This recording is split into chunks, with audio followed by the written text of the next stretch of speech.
السلام علیکم۔ دیکھیے، اگر آپ کسی بھی سفر میں نکلتے ہیں اور وہ سفر کے دوران آپ کے نماز کے اوقات آتے ہیں تو نمازوں کا ان کے اوقات میں پڑھنا یہ آپ کے ذمہ لازم ہے،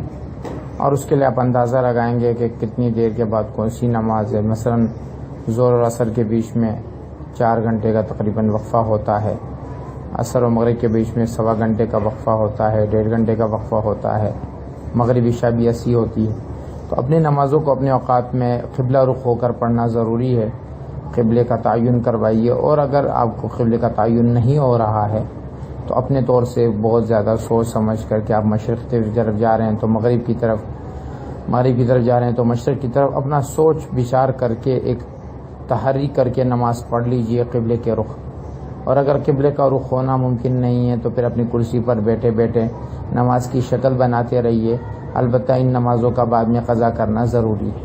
آپ وہاں پہنچے، آپ نے وہ نمازیں پڑھ لی، اور پھر دوبارہ وہ انہی نمازوں کا وقت آیا تو آپ کے اوپر وہ نمازیں دوبارہ پڑھنا واجب یا فرض نہیں ہے، اس لیے کہ ایک دن میں 2 مرتبہ ظہر کی نماز نہیں ہوگی، ایک ہی مرتبہ ہوگی۔ ہاں، اگر تاریخ بدل گئی ہے، دن بدل گیا ہے، تو پھر آپ دوبارہ اپنے نمازوں کو اپنے اوقات میں پڑھ لیجیے۔